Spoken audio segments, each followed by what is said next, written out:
Assalamualaikum warahmatullahi wabarakatuh. Waalaikumsalam warahmatullahi wabarakatuh. Innal hamdalillah nahmaduhu wa nasta'inuhu wa nastaghfiruh wa na'udzu billahi min shururi anfusina wa min sayyiati a'malina. May yahdihillahu fala mudilla lahu wa may yudlil fala hadiya lahu. Asyhadu an la ilaha illallah wahdahu la syarika lahu wa asyhadu anna Muhammadan abduhu wa rasuluh. Allahumma salli wa sallim ala Muhammadin wa ala alihi wa ashabihi wa man tabi'ahum bi ihsanin ila yaumiddin wa ba'd. Alhamdulillah, kita di pagi hari ini, hari Sabtu, tanggal 11 November ya.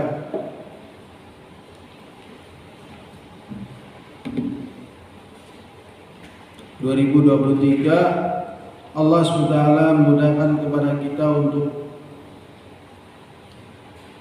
mengingat kembali hadis-hadis Rasulullah SAW. Dan kita sedang mempelajari hadis-hadis tentang masalah ibadah.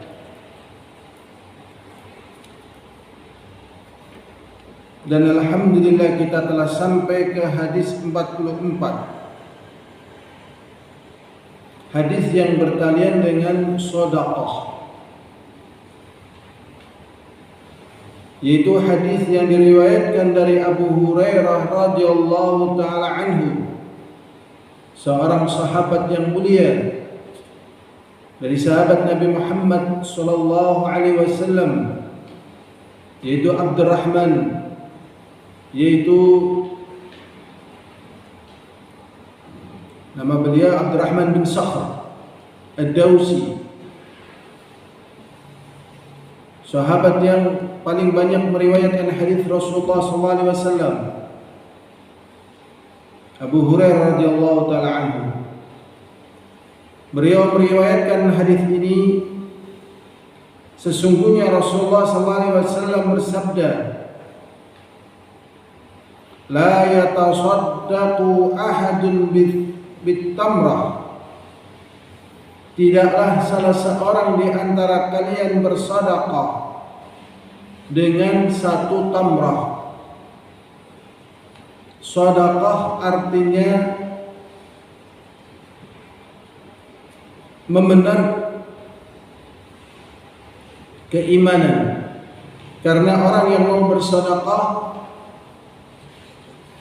panggilan sesungguhnya adalah keimanan, sehingga dia mengeluarkan hartanya karena keimanan. Jadi sering orang tidak paham makna daripada sedekah. Yang sering diketahui sedekah adalah memberikan pemberian. Rasulullah SAW mengatakan, barang siapa yang bersedekah dengan satu tamrah, satu kurma, min kasbin thayyibin, tetapi dari hasil jerih payah yang baik. Ini menunjukkan bahwasannya bekerja yang halal, yang tidak menipu dan tidak melakukan kezaliman, bukan riba, tatkala menghasilkan rezeki memiliki keutamaan yang besar. Sebagaimana tatkala manusia memakan makanan yang haram mendapatkan mudarat yang besar. Dalam sebuah hadis Rasulullah SAW yang potongannya ada seseorang aghbara, badannya berdebu, yamudu yadayhi, dan kemudian kedua telapak tangannya menengadah ke langit, kemudian mengatakan ya Rabbu, ya Rabbu, ya Allah, ya Allah, atau ya Rabbi, ya Rabbi, ya Allah Tuhan. Berdoa kepada Allah dalam keadaan berdebu, dalam keadaan safar. Ini keadaan yang mustajabah. Kemudian menengadahkan langit juga ini mustajabah. Tetapi apa? Wa mat'amuhu haram, makanannya haram. Wa malbasuhu haram, pakaiannya haram. Wa ghudhi bil haram, dan memberikan makan dengan yang haram. Fa anna yustajabu lahu, gimana mau dikabulkan? Jadi harus menempuh cara halal biar mendapatkan pelipat gandaan kebaikan. Kalau dapat sedikit dilipat gandakan, kalau dapat banyak pun dilipat gandakan. Ini kalau misalnya dapat sedikit. Jadi banyak di antara manusia menempuh cara haram nggak dapat, baik sedikit atau banyak. Di antara manusia juga ada yang menempuh dengan cara halal nggak dapat juga. Ada dengan cara haram mendapatkan sedikit, ada dengan cara haram mendapatkan banyak. Demikian juga ada yang dengan cara halal dapat sedikit, ada yang dengan cara halal mendapatkan banyak. Jadi banyak sedikit ini bertalian dengan rezeki dari Allah SWT. Cuman halal dan haram. Makanya kita harus bekerja dengan thayyib. Rasulullah SAW mengatakan min kasbin thayyibin, dari pekerjaan yang thayyib. Pekerjaan yang thayyib ini yang halal, yang baik. Dan Rasulullah SAW mengatakan kasbu thayyibin amal ar-rajuli biyadihi. Pekerjaan yang thayyib di antaranya adalah seseorang bekerja dengan tangannya. Maksudnya dia mandiri bekerja dengan cara yang halal, bekerja atau berdagang. Ada juga dengan yang lainnya. Kalau Rasulullah SAW mendapatkan rezeki yang thayyib setelah menjadi Nabi dan Rasul, yaitu dengan berperang. Wa ju'ilat rizki tahta dhilali suyub, dan Allah jadikan rezekiku di bawah naungan pedang. Dapat ghanimah karena tidak ada sempat berdagang, karena sebelumnya berdagang. Kemudian bersedekah dengan kasbin thayyib tadi, atau dengan jualan yang baik, yang mabrur. Walaupun dengan satu butir kurma. Apa yang dikatakan Rasulullah SAW, illa akhadhahu Allahu biyamini, kecuali Allah akan menerima, akan mengambilnya dengan tangan Allah SWT.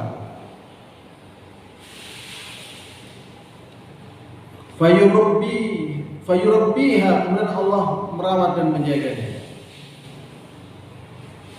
Kama yurabbi ahadukum faluwah, sebagaimana salah seorang di antara kalian merawat, menjaga anak kudanya.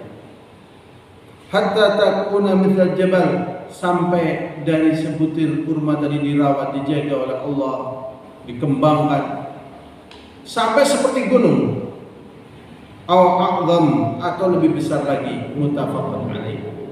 Berarti jangan terkecoh untuk mencari yang haram, walaupun sulit. Karena terkadang manusia panik, nggak punya uang. Kadang bukan sehari dua hari, sebulan, 2 bulan, 3 bulan. Kalau masih dalam keadaan bujang atau santri, enak. Dalam artian dibandingkan dengan mereka yang sudah punya anak. Sebulan gak punya duit, punya anak, punya istri, panik ini. Biasanya pikirannya macam-macam ini. Tetapi tetap bersabar kepada Allah, doa, tetap cari jalan keluar, lakukanlah yang mungkin dilakukan. tawakal kepada Allah. Sampai akhirnya Allah SWT memberi, dan kemudian tatkala dia sedekah, misalnya hanya 1 butir kurma tadi, misalnya hanya sedikit saja dia bersedekah karena penghasilannya mungkin sedikit. Ternyata oleh Allah SWT dijaga, dirawat, dikembangkan sampai seperti gunung, bahkan lebih besar lagi. Ini keutamaan kasbun thayyib, keutamaan bersedekah, dan keutamaan kita senantiasa berjalan di atas keridhaan Allah SWT. Hadis yang ke-45. Wa Aisyah radhiyallahu anha, hadis ini diriwayatkan dari Aisyah Ummul Mukminin, Siddiqah bintu Siddiq, wanita yang dibenarkan anaknya seorang yang paling mulia setelah Rasulullah SAW, itu Abu Bakar As-Siddiq. Ummu Abdillah, kunyanya Ummu Abdillah, tetapi beliau tidak memiliki anak.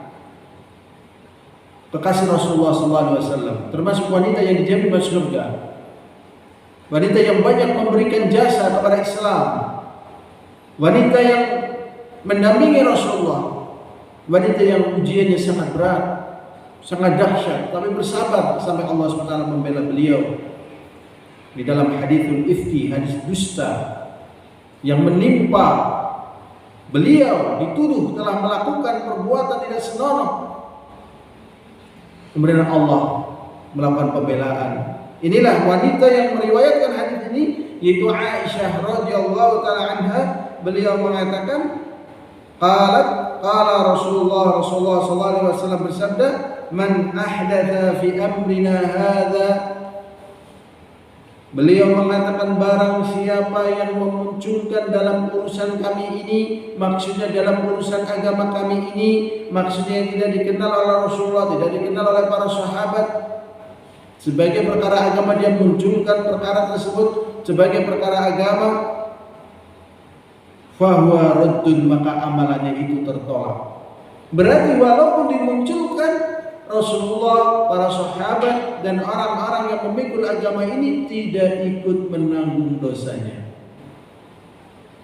Rasulullah, para sahabat, dan orang-orang yang memikul agama ini dengan baik dan benar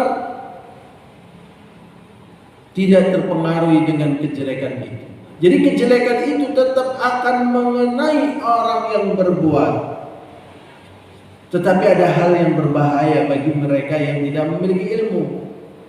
Karena orang yang tidak memiliki ilmu kadang terpengaruh dengan sesuatu yang bukan sesungguhnya. Ada yang dapat yang asli, ada yang dapat yang aspal. Kelihatannya asli tapi palsu. Ini berbahaya. Dan ini peringatan. Ada dari Rasulullah menolak. Ada pun dari orang-orang yang belum tahu, ini berbahaya. Karena dia akan datang kepada Allah, bisa jadi amalannya tidak diterima. Seperti tatkala pada peristiwa ditampakkan telaga Rasulullah SAW, dan semua orang bisa minum, dan barang siapa yang minum telaga Rasulullah SAW, dia tidak akan haus untuk selamanya. Ternyata ada orang yang nampak sebagai umatnya Nabi Muhammad SAW, karena nampak di wajahnya ghurran muhajjalin min atharil wudu, yaitu nampak putih bersih karena bekas wudu. Berarti itu umatnya Nabi Muhammad SAW. Ternyata tatkala umat ini yang menunjukkan sebagai umat Nabi Muhammad SAW mau minum telaga ini, dihalau, sukhkan, menjauh kamu. Rasulullah mengatakan, ummati itu umatku, supaya diberi kebebasan untuk minum dari telaga Rasulullah SAW. Tetapi tetap dihalau, sukhkan, menjauh kamu. Rasulullah heran, kenapa ini? Kemudian dijelaskan, innaka la tadri ma ahdathu ba'da. Sesungguhnya engkau wahai Nabi Muhammad SAW tidak tahu apa yang mereka munculkan dari perkara baru yang itu bukan dari agamamu, yang bukan Allah perintahkan kepadamu, mereka munculkan setelah engkau meninggal dunia wahai Nabi. Jadi memang manusia itu kalau bukan karena pertolongan Allah, kalau bukan perjagaan Allah, itu sukanya melenceng. Siapa saja, kalau bukan dijaga oleh Allah Subhanahu wa Ta'ala. Anak kecil aja, nak, kamu tolong belikan terasi, nak, ibu mau masak, nak. Kalau dia tidak dijaga oleh Allah dan tidak istiqomah di jalan, dia lihat.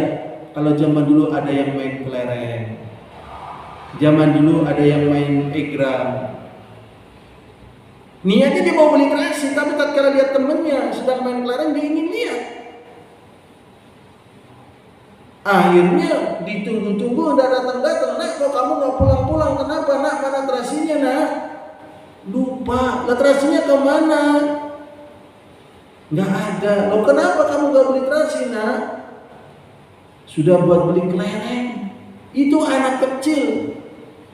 Orang tua juga sama saja. Kalau tidak dijaga oleh Allah Subhanahu wa Ta'ala. Santri juga kadang memikir itu, nak, kamu kalau di pondok ngaji, nak, yang tabah, yang sabar, nak. Berangkat dari rumah demikian semangat, terkadang terkena godaan. Lagi kosong, lagi santai.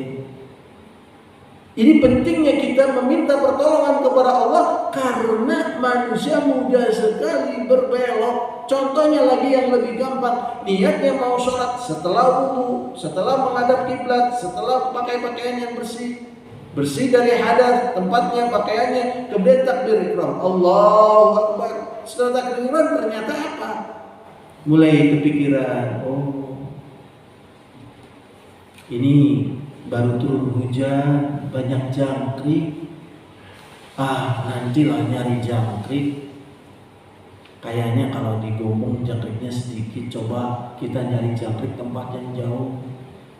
Jangkriknya kayaknya gede. Lagi sholat mikirnya apa? Jangkrik. Itu manusia. Nah, demikian pula kejadian yang terjadi. Mereka memunculkan perkara-perkara baru yang dilarang oleh Rasulullah, yang Rasulullah SAW berlepas diri, yang Aisyah juga menyatakan berlepas diri. Ternyata mereka melakukannya sehingga tampilannya seperti umat Rasulullah SAW, tetapi diusir dari telaga Rasulullah SAW. Makanya terpenting bagi kita mohon tetap istiqomah di atas petunjuk Rasulullah SAW dan mati di atas sunnah Rasulullah SAW. Ini yang dikatakan Aisyah radhiyallahu taala anha, man ahdatha fi amrina hadza fa huwa raddun, ma laysa fihi fa huwa raddun. Barang siapa yang membuat perkara baru yang tidak ada urusannya dalam perkara agama kami ini, maka tertolak. Muttafaqun alaih. Wa fi lafdhin, dan pada lafaz yang lain di Muslimin, bagi Muslim, man amila amalan laisa alaihi amruna fa huwa raddun. Barang siapa yang beramal dengan amalan yang tidak ada perintahnya dari urusan kami ini, maka amalan itu tertolak. Maka kita mohon kepada Allah kefahaman terhadap ilmu Alkitab dan Sunnah, dan kita juga mohon kepada Allah agar diberi istiqomah beramal dengan Alkitab dan Sunnah, dan kita juga mohon kepada Allah tidaklah kita dimatikan kecuali di atas Al-Quran dan As-Sunnah. Karena orang yang mati di atas Al-Quran dan Sunnah, sebagaimana yang dikatakan oleh Ibnul Artuban, al-mautu karamatun likulli ahli sunnah yamutu ala sunnah. Kematian itu kemuliaan bagi setiap ahli sunnah yang mati di atas sunnah. Ini saja pelajaran yang bisa kita ambil di pagi hari ini. Semoga Allah mudahkan kita untuk menghafalnya, mengamalkannya, dan kemudian menyebarkannya. Wallahu a'lam bishawab. Alhamdulillahirabbil alamin. Assalamualaikum warahmatullahi wabarakatuh.